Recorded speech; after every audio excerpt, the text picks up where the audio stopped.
From what we know right now, the upcoming Challenger Pack 11 for Super Smash Bros. Ultimate is going to be the final DLC update and the end of the game's long-running post-launch support. From what I gather, general consensus online is that if one thing is for sure, Sakurai and the development team are going to surprise us with the last character's reveal. I've heard things said like, we know one thing's for sure, the last fighter is going to be someone nobody expected. And I tend to agree with this statement. I don't think this fighter's pass will end in a predictable way. On the contrary, I think one way or another, we will be surprised when the last Smash update is finally revealed. Sakurai and the team poured their hearts into the Smash Bros. Project, and I believe the final update will be a great way to put a bow on the final product and close out development in a memorable fashion. I can see the final character reveal going in one of two ways. Either a long-requested, fan-favorite character is going to be fulfilled, or a left-field choice takes us all by surprise, in a good way. Today, I'm going to talk about some of the more unconventional choices for DLC fighters that could be brought to Super Smash Bros. Ultimate. These are characters nobody is talking about, but maybe they should be. Before we get into the list, remember to hit that subscribe button in the lower right. It really helps out the channel and allows me to keep bringing content like this to you guys, so it's highly appreciated. Alright, now it's time. Let's discuss the top 5 unexpected characters for Super Smash Bros. Ultimate's final DLC. Taboo, or Master Hand.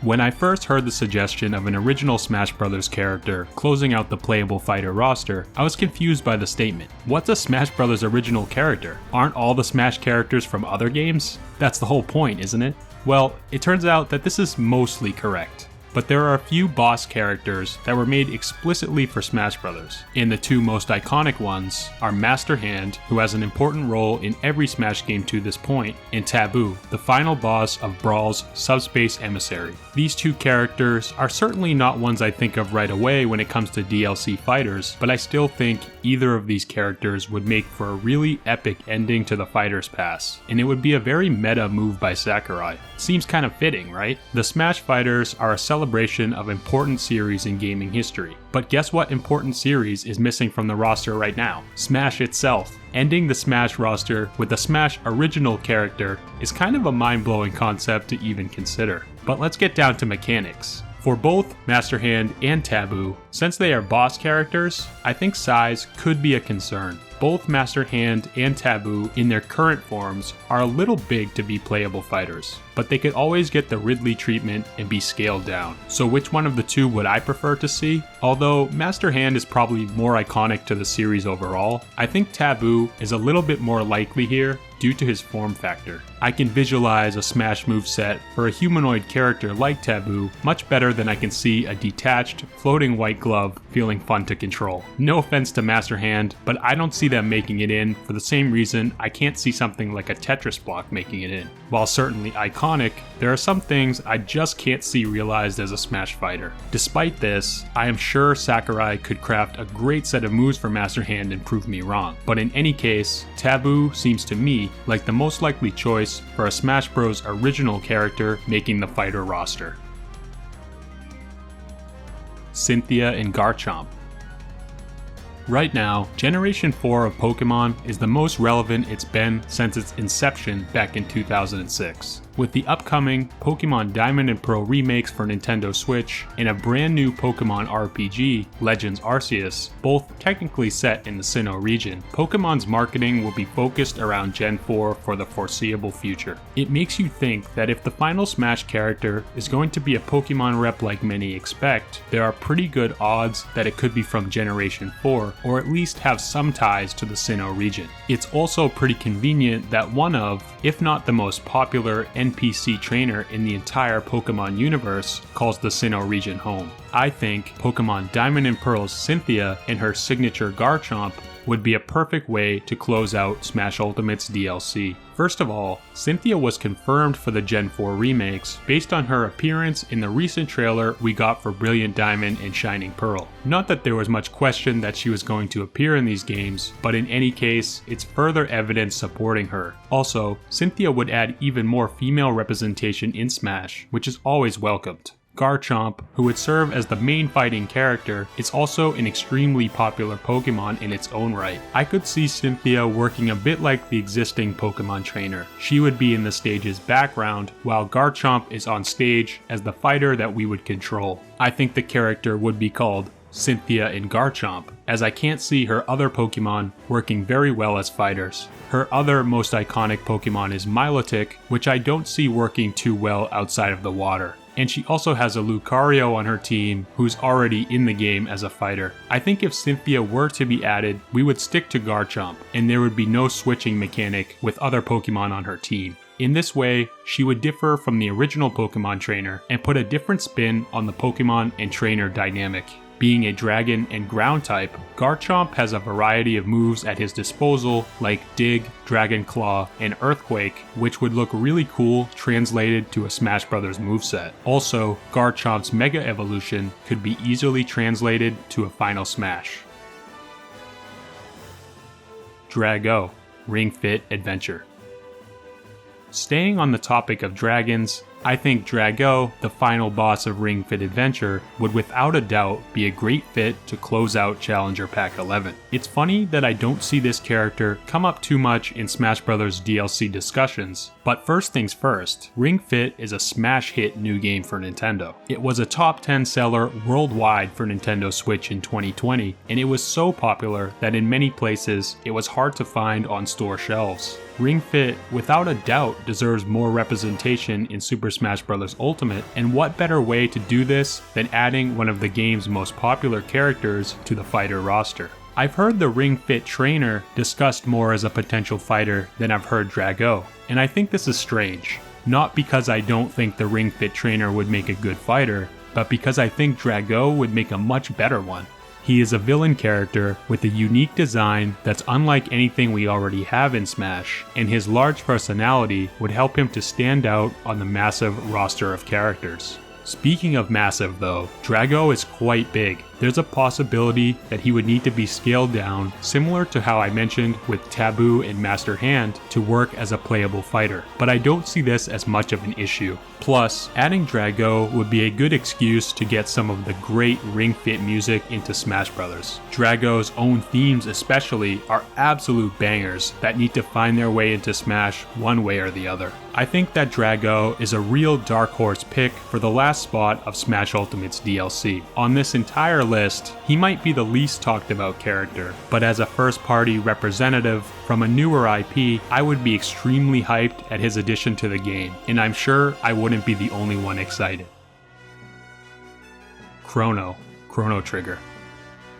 This one falls in the long-requested fan favorite category, but in the case of Chrono Trigger's silent protagonist, Chrono, his addition would be unexpected because after all these years, I don't think anyone still truly believes that it could happen. But I'm here to say that adding Chrono as the last DLC fighter in Super Smash Bros. Ultimate might be more likely than you think. Yes, it's another anime sword fighter, and I realize that's kind of a sensitive subject nowadays, but when it's from a game this beloved, I don't think fans would mind as much. Chrono Trigger is one of the defining games for Nintendo's SNES console and for the RPG genre as a whole. I can't think of many other games currently not represented in Smash already that are more deserving of a Smash Bros. Shoutout than Chrono Trigger. And here's another crazy thought. What if there's a Chrono Trigger HD remaster in the works? That would without a doubt be a high-selling game, and some cross-promotion with the Smash Bros. Fighter would help immensely in generating even more hype and drawing younger fans into Chrono Trigger, those of whom might have been too young to experience the classic game the first time around. With Chrono Trigger being a favorite game of all time for many, a Chrono Smash reveal would surely drum up an emotional response. Though it might not reach Banjo and Kazooie levels of pure hype, I think video game fans across the world would share a similar reaction and rejoice at Chrono being the final addition to Smash. It would be a reveal that would rival the hype of some of the most exciting Smash reveals throughout history, and it would serve as a thank you to Nintendo fans of old who have waited so long to see this fan favorite series come back after a long dormancy. Ayumi Tachibana.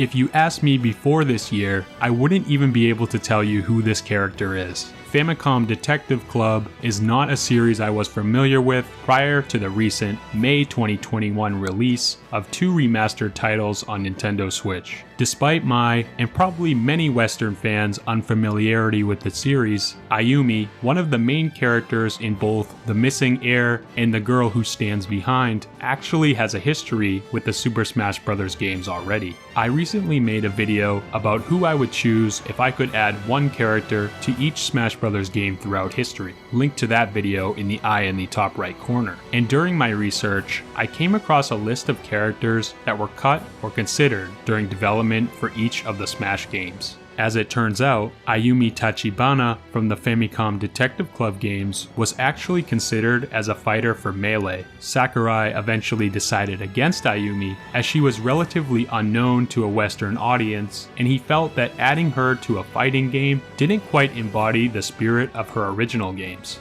These games are visual novel type detective games that are devoid of combat, so adding her to fight alongside the likes of Mario, Link, and Samus didn't quite sit right with him at the time. However, times have changed considerably since Melee's development, and several characters from non-combat focused games have now been added to the roster. Plus, it is mentioned in the games that Ayumi is skilled in Naginata combat, so it's not too much of a stretch to see a great Smash moveset developed for Ayumi. All things considered, the recent return of the Famicom Detective Club games through the Switch remasters marks the first release of this classic Nintendo series outside of Japan. The games have never been so relevant worldwide as they are right now, and the iron has never been hotter for Ayumi to finally strike and join Super Smash Bros. Ultimate as the final addition to the playable roster.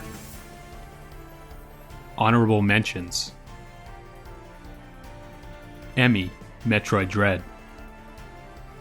I've never seen Nintendo market a Metroid game quite like they are marketing the upcoming 2D release Metroid Dread. Dread got a spotlight on Nintendo's main E3 2021 Direct, as well as an extended segment on Nintendo Treehouse Live. Since then, Nintendo has released a series of informational report logs and videos about the game on Twitter, and are even pairing its release with brand new hardware, the new and improved Switch OLED model. It makes me think that the Metroid Dread marketing campaign could be capped off in grand fashion, with one of the new characters from the game being revealed as the final Super Smash Bros. Fighter. There could very well be new characters introduced in Metroid Dread that we do not yet know about, any of which could burst onto the scene for Smash Bros. But one brand new character was already revealed and placed at the forefront of the initial Metroid Dread trailer: the extraplanetary multiform mobile identifier, typically abbreviated as the Emi. We have since learned that the Emi are a group of robots who will be in hot pursuit of Samus throughout Metroid Dread. We already know that they will have a prominent role in the new game, which is bolstered even further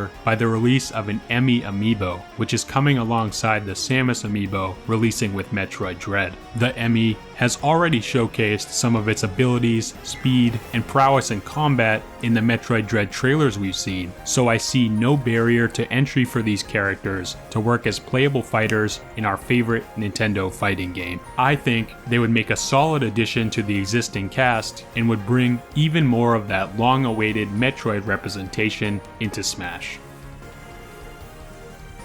Akira Howard, Astral Chain.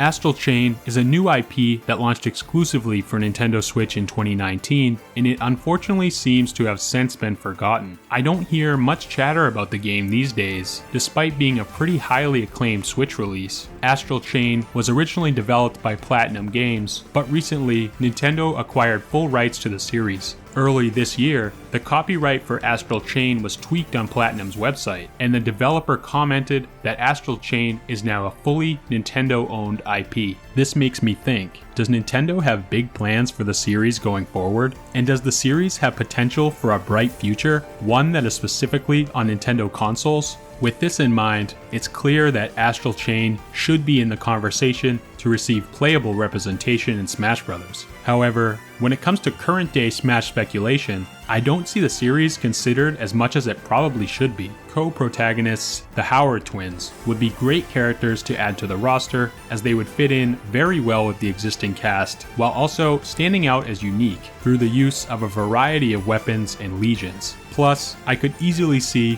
both the male and female twins being added as alternate costumes, similar to Robin, Byleth, and others. I'm not sure how the fan reception would be for Akira and Smash, but I would certainly be pleased to try out the character and interested in how exactly they would be implemented. Characters from new Nintendo IP have a strong track record of being added to the game, as evidenced by Inkling making Ultimate's base game and Min Min being a part of this new DLC Fighters Pass. For this, and many other reasons, I can see a strong case for Akira Howard ending the playable roster of the Nintendo Switch's edition of Super Smash Bros. So, what do you think? How are my choices? Do you agree that these characters aren't talked about nearly enough when it comes to Smash speculation? What are your top unexpected characters that could be added to this game? I'm excited to hear your picks, so let me know down in the comments and let's have a discussion about it. With September nearly here, the final reveal could come upon us at any time, so to keep up to date with Smash DLC speculation and all things Nintendo, subscribe to the channel and hit that like button if you enjoyed this video. We have many more Super Smash Bros. Videos coming in the near future, so stay tuned. But for now, let's wait on that next direct announcement and keep it locked here for more quality Nintendo content.